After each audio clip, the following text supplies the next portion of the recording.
Welcome back to episode 11 of 9 Holes, 9 Questions. And this week we're joined by James, or as you probably better know, GolfAddyVentures. How are you doing, James? Yeah, I'm good. Thank you, mate. How are you? Yeah, good. Thank you. Thanks for coming on. I really appreciate you taking time out of your day to join us.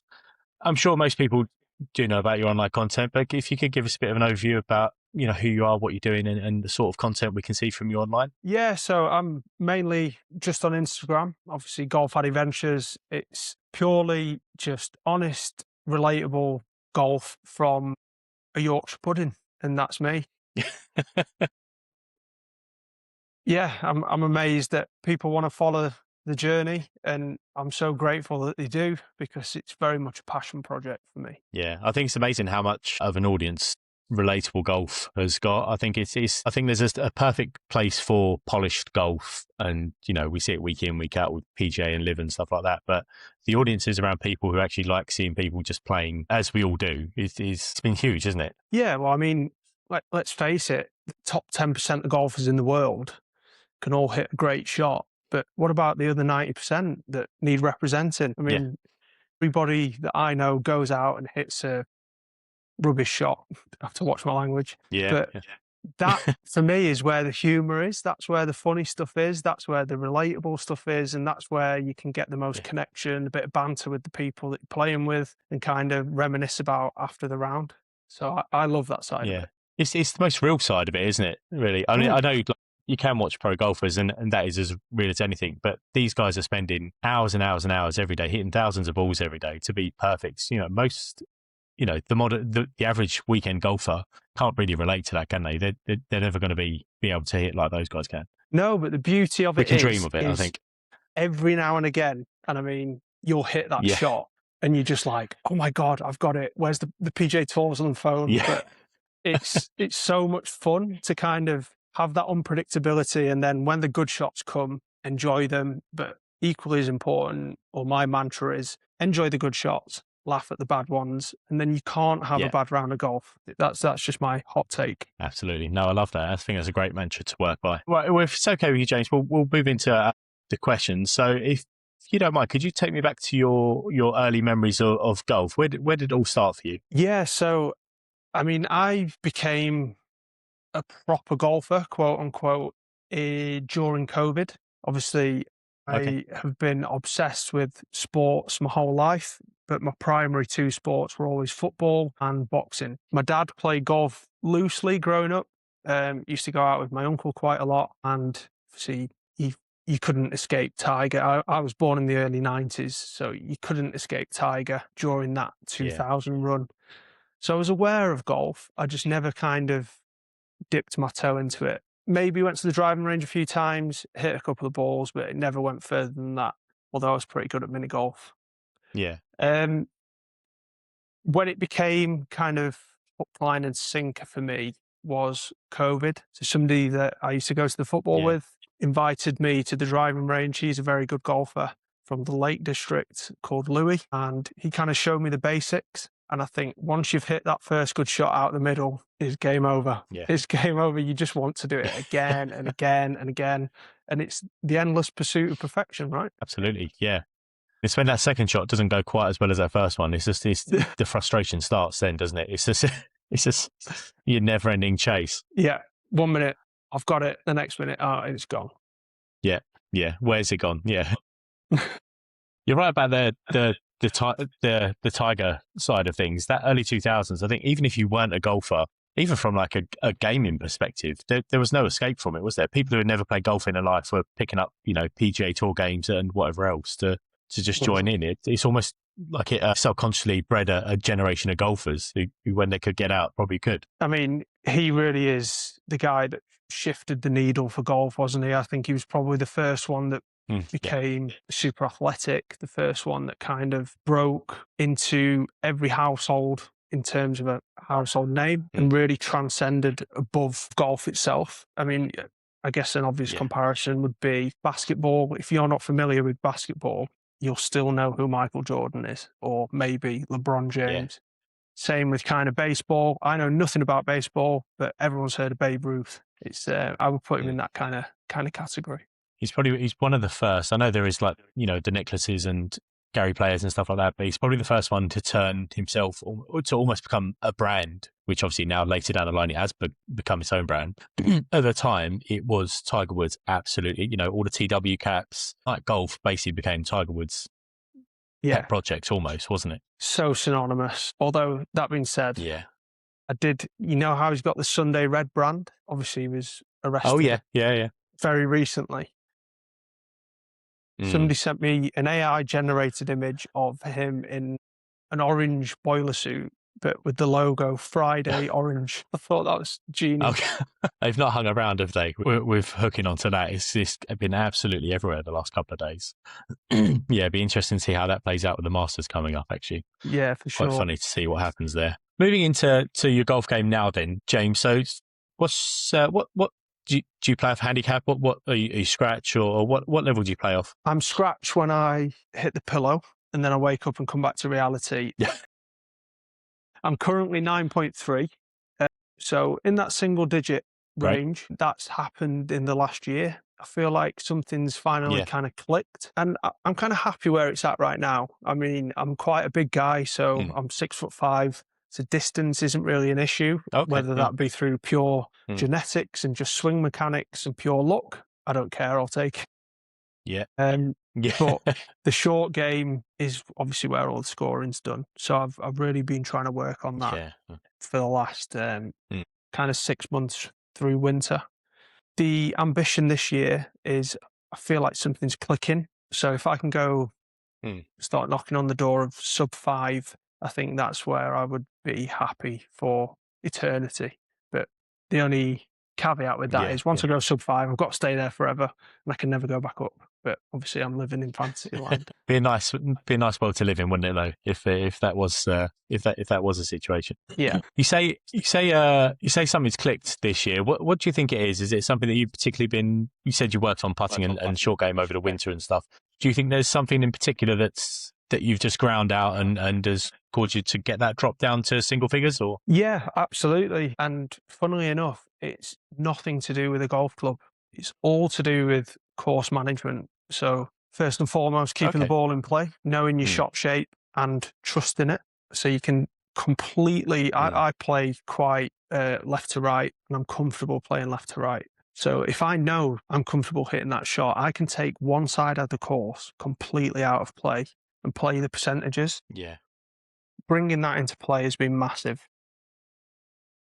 Realising bogey's not a bad score and also just completely trying to eliminate triples. I mean, look, they're still going to happen, but if you can eradicate them from your game, it's massive. And I really liked what I saw John Daly on a podcast recently saying about beginners getting into golf, and if he could do it again, everybody's chasing distance now, right? I mean, we saw Gary Woodland recently. I mean, he's hitting 196 ball speed on tour, which is just wild. You've got Bryson, you've got Rory, all these big hitters. But I think you'd be better served as a beginner doing that in reverse. So go into the putting green, nailing 3-foot putts on repeat, then go to 6 foot, 9 foot, then you lag putting, then come in chipping, literally a 180, and then getting nailed on from 100, 150 yards in. And I think that would make you a much better golfer. Yeah, it's a great idea, isn't it? It's this because it's the bit that we all neglect. I mean, for golfers who got into the sport at an older age, it's something that we rarely train. Like most of us will go up the driving range and smash driver, and wedges are sort of an afterthought. Putting training is pretty much non-existent. So breeding that into kids from a young age, it's just going to set them up for life, isn't it? By the time, like say, genetics work and hormone changes, they're going to naturally gain speed anyway. If they can rein it in and control it and get those short skills set off from the start, it's going to be invaluable. Yeah, and look, I'm fully aware that there's multiple schools of thought on this. I know a lot of people say that let kids swing as hard as they can and then we can rein them in afterwards. It's such an individual sport. I think you've got to figure it out, a lot of it for yourself. Yes, there's the mechanics there and there's the techniques, but ultimately you will get out what you put in with golf, I think. Yeah, 100%. Yeah, I couldn't agree more with that. So in terms of your actual, if you were on playing 18, so in terms of actual scoring, what feels like a good round for you at the moment? Are you aiming to keep single figures? Like I said, I mean, I know triples and doubles do come into play. Are you happy scoring sort of over, 10 to 12 over at the moment, or do you feel like you need to be in those single figures at the moment for it to be good golf? Yeah, so I think that's a very good question. I think those that aren't familiar with the handicap system, particularly now it's changed into this new system, which is all I've been familiar with really, is obviously it Yeah, takes your me 20 too. cards and it takes your best 8 scores and then divides that, and that is your handicap, right? So that can look anything from, I could go out and shoot a 90 and be quite content depending on what's happened. But equally, my best is 76 at the moment. So those rounds are in there, Fantastic. but also the 90s. I mean, kind of, I've not shot over 100 in a long, long time. And I feel like, again, just to go back to the course management point, that is, once you've got to a level of consistent ball striking and you know you can kind of get to the green, get on the green and putt, it's almost like beginner golfers, you chase breaking 100 so hard and then you seem to break it once and then it's consistent after that. And that's kind of where you unlock. And it's that, for me, is the addictive side of it. You just want to, you never come off the course, do you, and go, oh, I played so well today. You're like, oh, what if that putt didn't lip out on 15? Oh, if I just put it. Yeah. But you kind of need to flip it round and go, well, actually, no, I hit a monster drive on number 2, or I've stiffed a wedge on 7. It's that constant chase of what did I do well, what did I do bad? And I guess both mindsets are fine, but you've just got to get out there and find what works. I think you make a really good point about finding the balance, though, like what's good and what's bad, because most of us will walk off and say, like exactly like you said, oh, what happened if that putt just dropped, or if I read that line a little bit to the left? What it's always what could have been, rather than exactly like you say, what I've actually gone out and done. Oh, actually, you know what, that one, oh, I did pipe one down the middle. Okay, the rest of them sliced off to the right and in the bushes. But if we took a moment to actually appreciate the good bits of it rather than as well as the bad bits, we'd probably all be better off going into the next round somewhere. Yeah, for sure. And do you know what? You can strip it back so many layers. I mean, even if you've had a terrible round, right? There's so many great sayings in golf. And one of my favorite is a bad round on the course is better than a good day in the office. I mean, you're a corporate guy like me, you probably feel the same. Yeah, 100% can agree more. If you are out with people and you're speaking to them and you're having a good time, or if you're not having a good time, it's an absolute privilege to play golf. It's such a wonderful thing in terms of, I mean, I've seen your journey and your video that you posted, and I've got a lot of time for that. I think it's incredibly brave. Thank you. And I think it's amazing that, again, that needle's starting to shift in men speaking out in particular. And you touched on a point which really, really resonated with me, is I've got an extremely busy mind. I've got a young family, child under 2, very busy job. But when I get on the golf course, it's just me, the fresh air, and that white ball. And just, that you can just switch off to the outside noise for 4 hours. And it's not even a conscious thing. It just happens, doesn't it? And that for me is the number one reason. There's no intention behind it either, is there?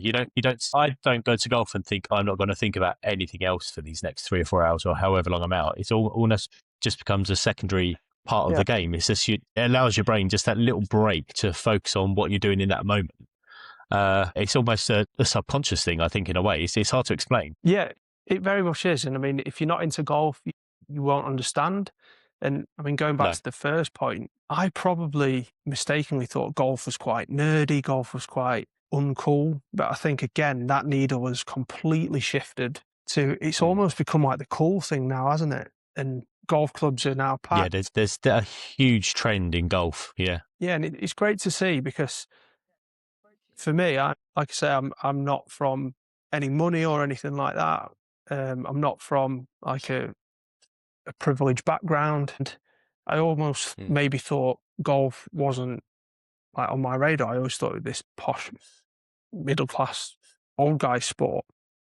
But the more I enjoy it, and the more I see, particularly now, the online space moving, like my wife started to play golf. The head pro at my course is fantastic lady called Alex Keithley. She drives a really good women's section, and it's becoming so much more inclusive. And I'm all for it because I love golf and I want to see more people get into it and get the same enjoyment that I do out of it. Exactly that. Even if you look at the fashion in golf, even in the last 2 or 3 years, it's changed hugely. If you look at brands like Manners now and what they're doing, if you tried to put down a golf course 10 years ago, some courses wouldn't let you in. It would be, there was uproar a couple of years ago when, was it Tyrrell Hatton wore a hoodie to one of the events like that? That was a big no-no. And now look at brands. It's completely turned 360. It is. It's crazy. I mean, even the club I'm at, I think it was only about 5 or 6 years ago, prior to me starting golf, really, or prior to me becoming a member, that they only lifted the shirt, jacket, and tie rule for going in the clubhouse. And I just think, oh wow, okay, yeah, that is. I mean, everybody, I guess, doesn't like change, but change happens regardless. You either go with it or you get left behind. So it's really nice to see the inclusivity of golf, particularly around. I watched something, I don't know if you watched a documentary on Sky Sports called Beyond the Scorecard with the chap, Ginger Golf, that broke the world record, Josh Simpson. Yeah, fantastic.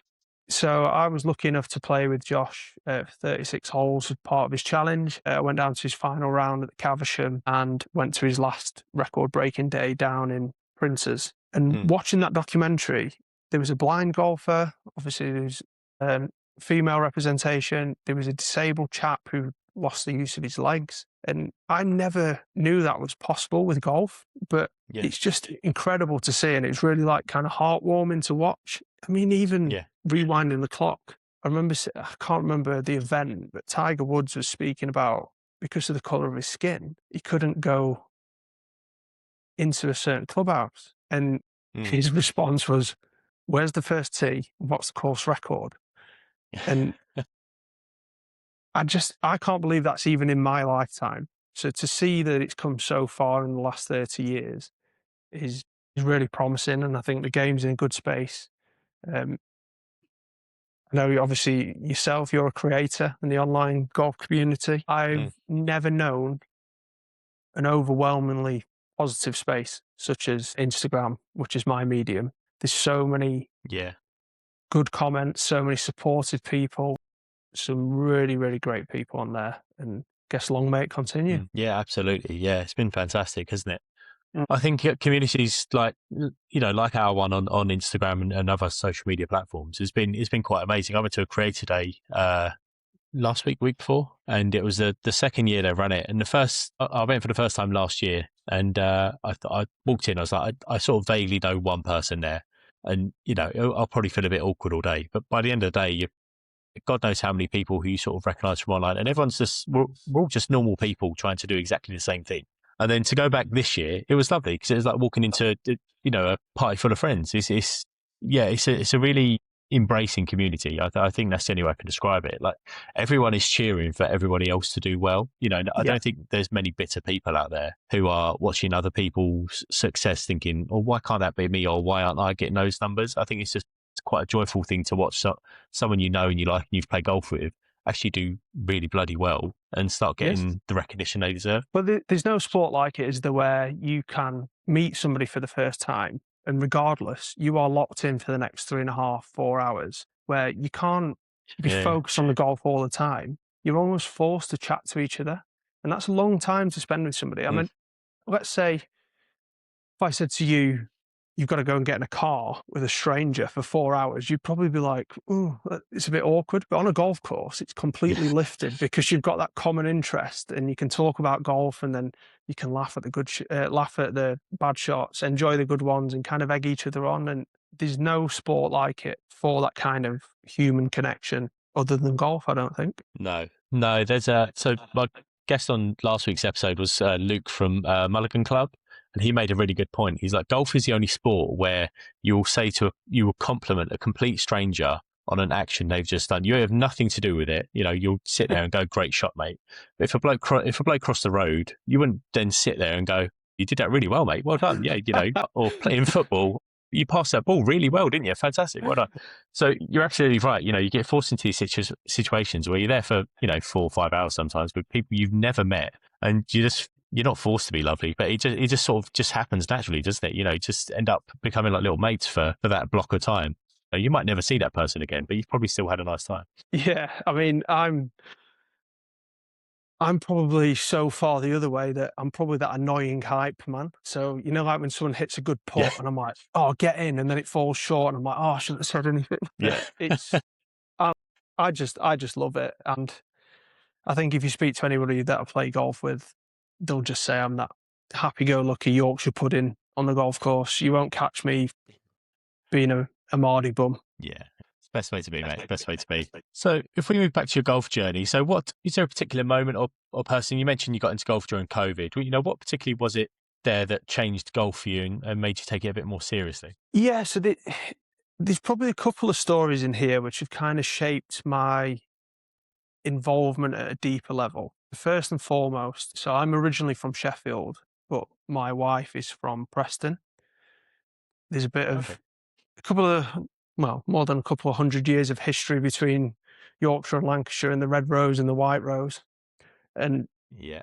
part of the agreement was there's no chance that I am moving into Lancashire. So we settled on Huddersfield, which is roughly around like halfway for us both, but it's on the White Yeah. Rose side, so we're still in Yorkshire. But prior to that, I was at a competition at Rotherham Golf Club with the chap that got me involved with golf, who took me to the driving range. He's originally from Okay. Kendal, up in the Lake District, and we'd entered a golf comp on Golf Empire.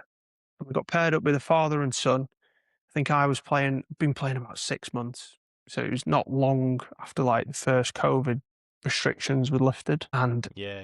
the first tee hit this absolute bomb. And I was like, oh my God, this is amazing. And these two guys, father and son, I think one was David and Ewan, they're called. And he was like, what do you play off? And I was like, oh, don't worry, it'll come out. So I think it was a 52-degree wedge I had left into a par four. And I hit the pin, but it didn't drop for eagle. And these guys were both looking at me like, what the Oh, hell? But cut a long story short, bandit on the run. these guys were members at Huddersfield Golf Club. And I'd got no connection to Huddersfield at this point because it was prior to meeting my wife. And then when I met my wife and we decided to move to Huddersfield, I messaged these guys and say, you never guess what? I'm moving to Huddersfield. And they were like, oh, you should totally join. And since then, we've become like fantastic friends. Really, really value the relationship I've got with them. We've been all over playing golf. We've got some great courses coming up. 2 weeks, we're going to Moortown. So feel very lucky to be going there with them. But the other chap who I should mention is a friend of mine called Gary Martin. So he's a YouTuber, does it full time now, and he is just salt of the earth guy. Lovely, lovely guy. He was the assistant pro at Huddersfield, and I basically started my Instagram account to use it as something to kind of keep me accountable and track my progress and just dip my toe into the online world and see what it was about. But he was doing YouTube at the time. And then lo and behold, he said, oh, do you fancy coming and making a couple of videos with me as a mid-handicap tester? And again, the relationship's just grown from there. We've become good friends. We see each other fairly regularly. So he's been a huge influence on me kind of pushing the online stuff. So I've got a lot to thank him for. And I think it's important to kind of put that out publicly, I guess. No, that's great. Yeah. What a great way to link into like, you know, that father and son playing as well, to go full circle. And now they're, you know, almost happy coincidence that you're all in, you know, now playing at the same golf club. Or yeah, I mean, since then we've been on trips up to Newcastle. We've been to the Open together. Been round to the family home. We've like exchanged birthday presents, Christmas cards, played together all the time. I mean, it was just one of those life events where I guess you can't kind of write it. It just happens, and it's been so nice to kind of evolve that relationship. It's lovely, isn't it? Because, you know, that situation never would have happened had you not been a golfer and gone to the competition that day. And, you know, you've now got these lifelong friends. You know, the same for Gary as well. You've met this person through this golf club, and now, like I say, you know, you seem to owe an awful lot to him about, you know, getting involved in this space as well. You know.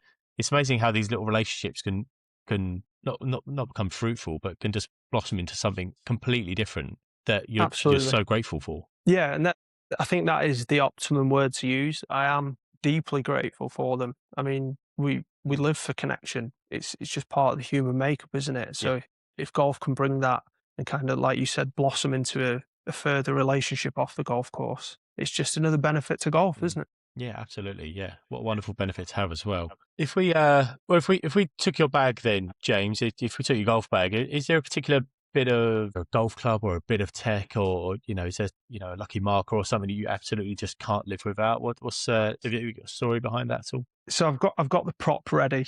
I'm not sure. Have you heard of a Okay. company called Northern Ball Markers? One of their towels is literally just there. So absolutely, yeah, I adore Northern Ball Markers. They're fantastic. So Dan, the owner of Northern Ball Markers, is just, again, fantastic guy, and I love what he's doing. I love the creativity behind it, and I'm not sure if this will show on camera so well, but I'll send you a picture of it. Basically, what it is Oh is yeah, fantastic. Yeah, yeah, personalized brass coin, and on there it's got my yeah. Instagram handle, so GolfAddyVentures, in a circle with the Union Jack. So I'm quite patriotic, and it's got a little owl on a golf tee, and that's because I'm a Sheffield Wednesday fan. But let's not talk Oh, about okay, that. yeah, yeah, of course, yeah. And then No, we'll keep that for another time. That's absolutely underneath, most importantly, it's got my wife's name, Chelsea, my son's name, Hudson, and my 2-year-old cockapoo's name, Luna, underneath. So every time I pull that out fine. Oh, lovely. on the course, it's always in my pocket. It's always close to me. That is my Yeah, most treasured piece in the golf bag. But if I had to go to a piece of tech, fantastic. it would have to be the 3-iron. And I know not many people say that and Okay. say it's quite an unforgiving club, but I use a direct consumer brand called Cali, and the 3-iron Yes. Yeah, yeah. is just an absolute cheat code off the tee. I just feel like I can't miss with it. So if the driver's Mm. misbehaving, I'm not even bothered because I can just pump this thing out at like 230, 250 with rollout, and it's a very, very good club to have in the bag, and I'm quite lucky to have that as a kind of stock shot, if you know what I mean. They're a really good club. I've met a few people now who play with them, and they can't stop saying good things about them. But they look Mhm. they're a really beautiful looking club as well, aren't they? They're a really nice design. Yeah, they're really minimalistic branding. The finish is Mm. absolutely gorgeous, and they've obviously put a lot of thought into it, as in like premium kind of product without the premium price tag attached. So you've got KBS Tour Light shafts in there. You've got Lampkin grips. Mm. And again, coming back full circle to my mantra is I want to make golf more accessible for people. So actually did a Yeah. head-to-head video with Gary. We stacked them up against the TaylorMade P770s, which are probably Mm. twice, if not 3 times the price. And Yeah, easily. Yeah. the numbers kind of stacked up, and it's very interesting to see. Mm. It's very, very good, or very encouraging to see these direct to consumer brands come into the market and making golf more accessible. Definitely. Yes, it's fantastic, isn't it? Because you think exactly like you say, like the P770s now to even go like forward to pitching wedge is probably going to cost you the best part of £1,300 by the time you do custom fitting and shafts and everything else. Yeah, yeah. It's I just think about when my kids are older trying to get into golf. God knows what a set of irons is going to cost them. I mean, I'll say now I'm not paying for them. They can start if they start saving now, they might be okay by the time we get there. But it's only got to get worse. So these direct to consumer brands who are filling, there's almost a wonderful sweet spot that they can fill that people really should be looking at. Yeah, look, I mean, the power of the internet nowadays is the key information that you're going to need is probably like wrist to floor length, or maybe knowing your lie Yeah, angle, and that relatively easy information to find out. So if you can do that and mm, kind of cut out the middleman of obviously no brand sponsorships of tour pros, or no marketing budget that's astronomical as a result of that, or fitting fees, you can see where they can make those cost savings, and it's good that they can pass that on to the consumer. yeah, absolutely. Yeah, I couldn't agree more. I've been talking to Ryan about coming on actually, so it'd be interesting Oh, to hear great, his yeah. story and hear his reasons for what he's doing behind Cali and the brand as a whole. So yeah, I'm really looking forward to that. Yeah, he's a great guy as well, Ryan. So if Really nice we, chap. he's Yeah, he's really good. Yeah, seems really nice guy. Seems really open to talking about the story as well, which is fantastic. So if we look at practice versus real life, then James. So if you're working on your game, what does that actually look like week to week? What's a good practice week for you? So I'll be completely honest. It depends where my head is at or where the ego's at. I mean, how many golfers, and be honest with me, how many times have you gone to the range and just thought, sod it, I'm going to bash 100 drives, and just maybe you've had a shit day at work, or you've had something that's just annoyed you, and you just want to swing a piece of metal around your head as fast as you can and hit a ball to take the stress out. I've kind of been a bit more structured with that now, particularly as I want to move down the handicap and get to a better level. Practice for me at the moment very much looks, I'll probably get 2 or 3 sessions in a week. That includes maybe a round at a weekend. And then now the weather's getting better, I'll jump and maybe go to the short game area. And whether that's 100 3-foot putts, because they used to be my nemesis. Everyone thinks you should just nail a 3-foot putt. But for me, it's getting that repetition. Chipping, or as I probably called it a year ago, we used to call it yipping. That's been a problem area for me. But again, introduce something now where I'm starting to practice different drills. There's a plethora of information online and golf coaches, but I still place a real value on the human interaction. So going and seeing your local golf coach or your local golf pro and getting that kind of one-to-one, because they can see your mechanics, they can see what you're doing, provide you real-time feedback, as opposed to watching something on YouTube and going, oh, that's what I'm doing wrong. But you don't actually know if you're introducing more faults. So yeah, it's definitely more structured these days. Yeah, absolutely.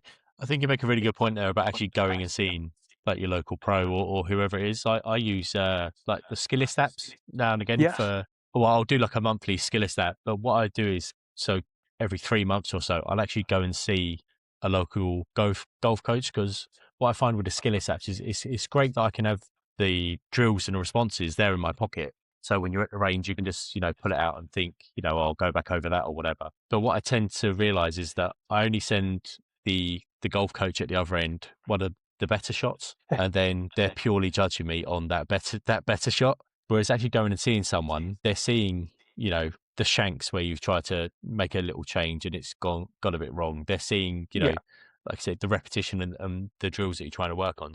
I think actually having that human touch to it is it's almost, it's a cheat code. Not a cheat code's wrong, because obviously you have to actually apply it, but actually actually having someone there to talk you through it is more important than what you can see on a YouTube clip or an Instagram clip or whatever else. Yeah, it's real time feedback, isn't it? It's I think it's, I mean, you look at what the pros are doing, the elites are doing in the game. Obviously, they're going to have in-person coaches, but you can probably get a golf lesson for what, half an hour for maybe 20, 30 quid. And if you are serious about your golf, I would definitely say that is the best way to go. It's worth dropping around in a month, isn't it? And paying for a lesson, because I think it's just worth that money. Yeah, even if you do it, let's say you did it once every 8 weeks or once every 4 weeks, whatever frequency you decide, it's those takeaways that you get from that lesson. You might get it straight away, but normally, if you've got an ingrained bad habit, you need to go away and work on that. Kind of the onus is then back on you to put that drill into practice to unlock what you went for the lesson for in the first place. Yeah, because it's never just, I think we're all sort of a little bit guilty of going for a lesson and then we think that's magically fixed. By the end of the lesson, I actually had a little bit of a draw, and then you wonder why the next 2 rounds you're just slicing absolutely every single shot, and then you wonder what's going on. But yeah, it's yeah, me too. Yeah, fantastic. So if we take a trip down, is there any particular blow up holes or blow up rounds that you'd rather forget? Yeah. So this is an interesting question. Like I said to you earlier, my mantra very much is that I will enjoy the good shots and I'll laugh at the bad ones. But I'm also human and I'm not full of bull, to the point where, of course, if you've been working all week and you drop an absolute stinker, you think, oh God, 'cause you just want to get there and play well, I guess. But it doesn't happen every time. That's a reality. Funnily enough, it's the one that comes straight to mind is very recently. So it's less than a week ago. It was last Thursday. Right. I Okay. met a group of chaps who were on Instagram called Golf in the Field. So Ryan, Ben, and Connor, Oh yes. Yeah. great lads, great guys. And we went up to Silloth on Solway, which is a very, very remote course. Stunning, isn't it? Oh, it's Mm. just, it was phenomenal. Great condition course. It was about a 3.5 hour drive for me to get there. So early start, but I don't mind when you're going to Mm. play a top 20 course in England. Yeah. Yeah. Absolutely. Yeah. Never met these guys in the flesh before. So first tee, I'm excited. I'm playing a top 20 course. I'm thinking, yes, this is going to be the day. It's not raining. It's warm enough. Hop the tee shot straight into the thick rough. And I thought, right, okay, at least I might have a chance of finding it. So I hit a provisional anyway, marched up to the ball, found it. And for whatever reason, there's 18 to 20 mile an hour headwind down the first. And I Oh, probably Jesus. had, I think, 190 yards into the green. And I've got a terrible lie. And for some reason, whether it be nerves, whether it be ego, whatever it is, I just thought, "Do you know what? I can get 6 iron on the back of that. I can do it." And I I can do it. It's dangerous absolutely words. swung out of my shoes at this ball. And not only did I wish I'd have missed the ball, to be honest, because I must have just caught the top of it and I buried it into the rough and I couldn't find it. So it's like these guys are like, "Oh, well, what do you play off?" And I was like, 9. And they must have been thinking, "Oh my God, who is this joker?" He's just, and after that, settled down. It was good. But yeah, it was one of them days where you go into a top 100 course, you're meeting new people, you just want it to be a great day. But Yeah. yeah, that's the first one that jumps to mind. And God, I was so embarrassed. But yeah, I laughed it off. No, that's the good thing. And how'd you get over the hole? Like by the time you actually got up to the green and finished, do you take a bit of time to reset after that, or are you very much just like I say? I think you've got a really good mindset about enjoy the good shots and laugh at the bad ones. But is it just a quick reset and you're on to the next one, or are you do you stew on it for a couple of holes? Yeah, I saw a really, really good piece of advice, and it's from the man himself, Tiger. I think he allows himself 10 paces after the golf shot's been played, or he's put his club back in the bag or whatever. Where if it's a great shot, all right, dwell on it for 10 paces. Oh, 10 paces, I'm the man. Oh, it's great. If it's a bad shot, stew on it for 10 paces. After that, it's gone. It's history. You can't change that shot no matter how much you want to. The only shot you can affect is the next one. So if you allow yourself to stew on a shot while you stood over the next ball to hit the next one, you're allowing the previous shot to affect the next one. So I'm very good at blocking that out and going, well, it's gone. This is the one that I need to execute now. So no, I don't really stew on stuff. That 10 pace rule for me has been a very, very good tool to lean on. Yeah, it's a really good idea. Although that is assuming that your bad shot goes more than 10 paces, James. That's the only caveat to that one, I think. Very good point. Very good Happens now point. and again. Yeah. Then it's just a bit bittersweet. And maybe 10 paces after the next one. But yeah, I think it's a really good point. Allowing yourself that little, give yourself that time and then move on. I think it's a really good mantra to live by, especially on the golf course. Because, like I say, if you're doing it on the first hole, it's going to be a long 4.5 hours if you're grumpy for the rest of the time, isn't it? Correct. And like I said before, bad day on the golf course is better than a good day in the office, right? Exactly, mate. Couldn't agree more on that. Fantastic. So moving away from golf, how does life look for you right now? Like I said, you're a corporate guy like me. What's work like, family, other hobbies away from golf? You said you're a football fan as well. Yes. So first and foremost, and will always be the case, is my family. I'm very blessed to have a very beautiful wife who is very hardworking. She's a fantastic mum to our boy Hudson, and he's just about to enter his terrible 2 phase. So we're in the midst of Good luck, mate. Good toddler luck. tantrums at the moment.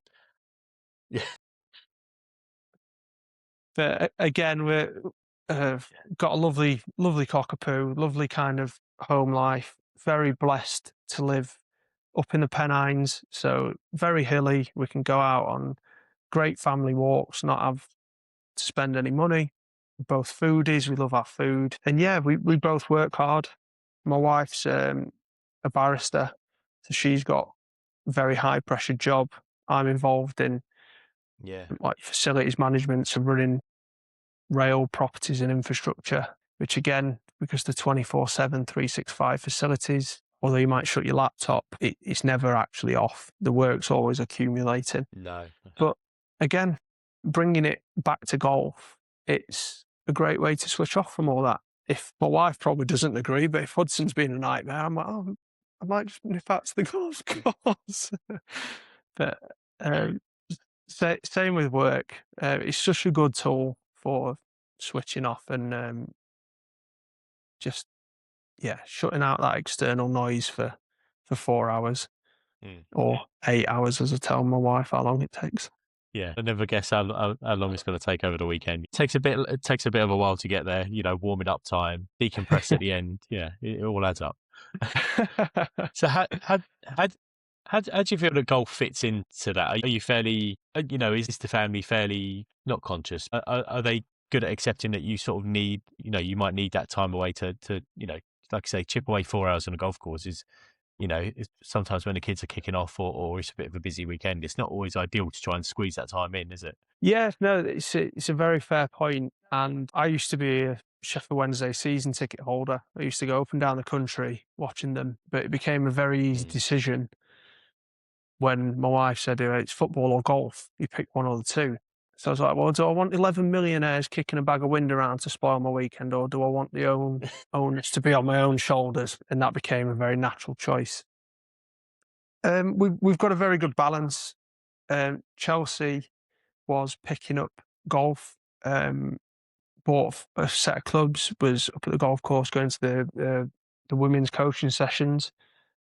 And then we found out she was pregnant with Hudson. So that's kind of put a bit of a break on things for her. Through her own admission, that's not me forcing that. But she's very much eager to get back into it now. And I think she will tell you that she's very much a fair weather golfer. So through the week, I think she'll be picking up the sessions again and hopefully getting involved with it. And then I can go back to daddy daycare duties and enjoying the toddler tantrums. Yeah. Good luck with that, mate. You just have to get Hudson into golf. I think that's the obvious next step. Well, funny you say that. For Christmas, I bought him a plastic set of golf clubs. And I mean, Nice. I'm worried because he's already got better hand-eye coordination than me. He looks more promising at chipping. We've had to kind of put them away for a little while because rather than hitting the golf ball, he will chase our beautiful little cockapoo round and try and whack the cockapoo. So I'm like, right, okay, no, you can't do that. Oh no. But he's what's amazing is he will sit and watch the golf. So if I put the golf on Sky Sports, he'll actually sit and watch it. And I'm like, I've hit the jackpot. I have hit the jackpot. My daughter used to do that, and I was like, at some point she's going to realize this isn't a cartoon. But after a while, she'd like start asking questions. I'm like, right, I've got a hook, line, and sinker. So she's going to be a golfer. And has that progressed? She comes to the range with me now and again. Like she's one of those where she'll hit a good shot, and then the next shot isn't quite as good or doesn't go as far, and then she's like, right, can we go to the shop now? So it's something I'm working on. Yeah, I saw a great point from, I think it was on the Rick Shields podcast, about when you take your kids to the driving range, like get them 50 balls and they'll motor through them. But the idea is that you always finish on a high and leave them wanting more, as opposed to getting another 50. Yeah. And that's kind of how I think Padraig Harrington has said it a couple of times as well. So that's going to be my trick. I'm going to try and deploy on Hudson when he's a little bit older. Yeah, it's a really good idea. One piece of advice I saw, I can't remember who said it. It might have been Padraig Harrington again, actually. He said, make sure it isn't always about the golf. So what we tend to do is we'll sit and have like a coffee or a can of Coke or something and sit and just have a bit of a relax and a chat afterwards.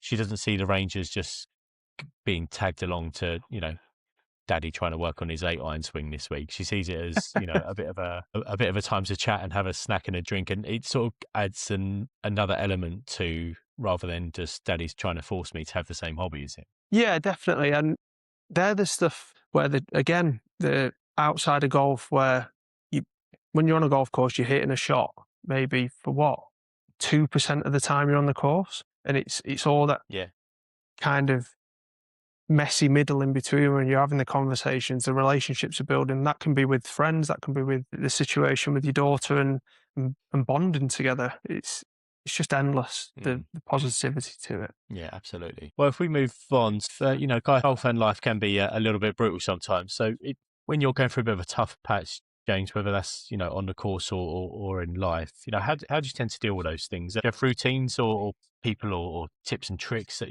you have in your toolbox? I do, yeah. So I'm a former soldier. I served in Afghanistan for Okay. 9 months and came back with Wow, amazing.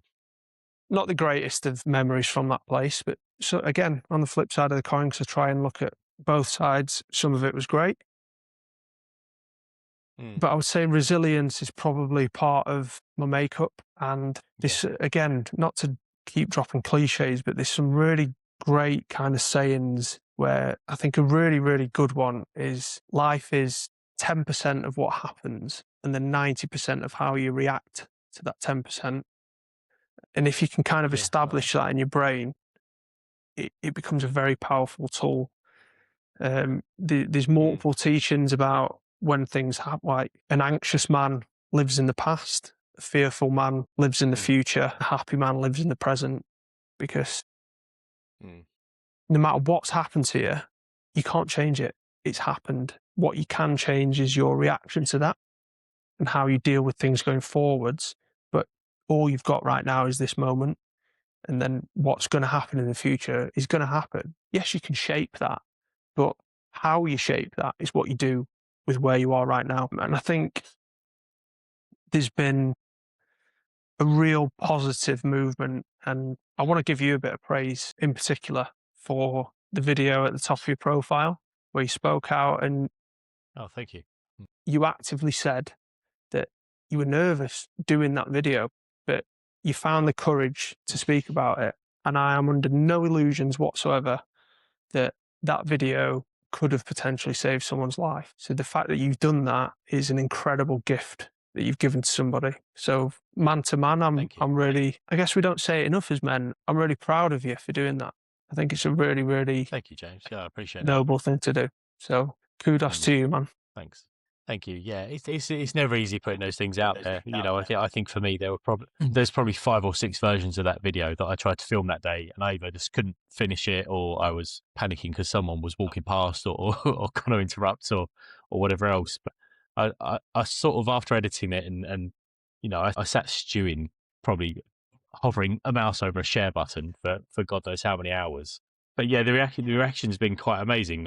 When I put it out, I thought, I'll probably either get absolutely zero response to it, or I'll get a load of people calling me a prick, or whatever else, or not really caring too much. Either way is fine. I thought, as long as I get it out there somewhere. But the messages I've had from countless people now is really overwhelming, to be honest. Sometimes people just reach out to you going, well, explaining their story and the things that they've gone through. And it's sort of, I think that's the point that I did it. The reason that I did it is because I wanted people out there to realize that it's not just them who feel that way, or are experiencing those things, which I think is important, especially for men, because we're all terrible at talking about these sort of things. As much as we try and be better, it's not the easiest of things. I think it's I've said several times, I think it's a generational thing. I think my kids will be much better at talking about this, and their kids even better. But if I think about my dad or my granddad talking about these kind of things, it would never happen. Yeah, so I think hopefully by sharing my journey, it hopefully helps others maybe share theirs. So, but yeah, no, thank you. I really appreciate that. Sorry, I sort of took over and sort of No, started absolutely answering not, away, mate. but no.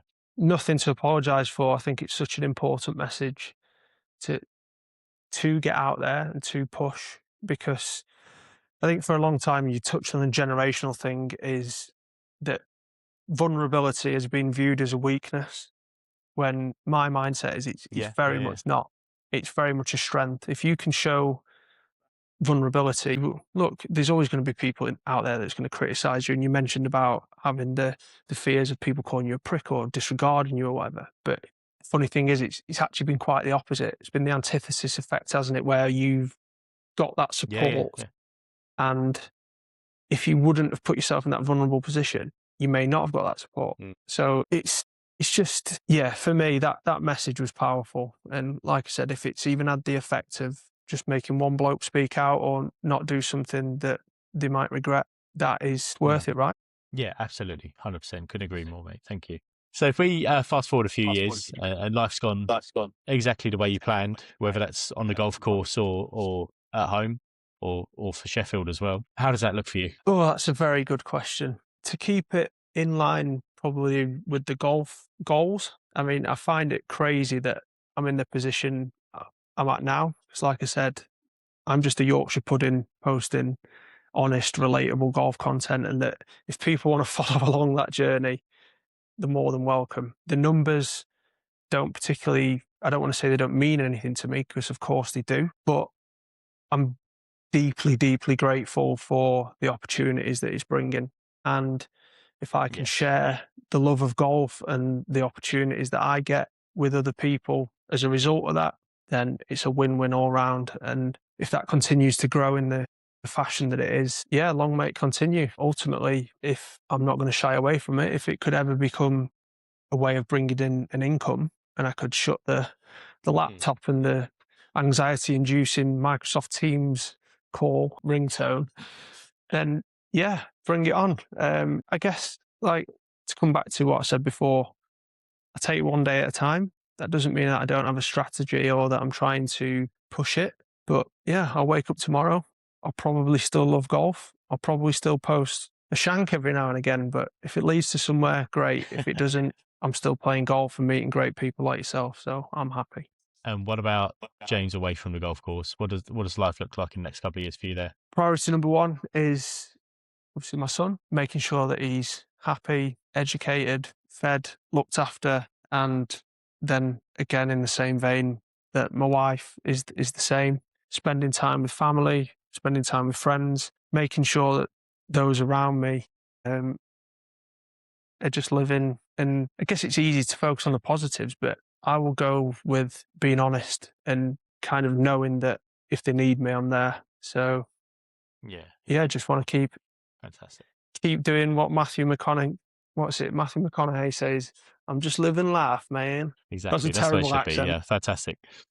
No, it's fine. It's absolutely fine. It's better than I could have done. Yeah, geez. Right, James, thank you. You've been fantastic. I really do appreciate you taking the time and coming on. I'm sure everyone knows where to find you, but if you could just remind us all of your Instagram handle and where else they might find you online. Yeah, so I'm on Instagram and it's GolfAddyVentures. It's just a play on my surname being Addy.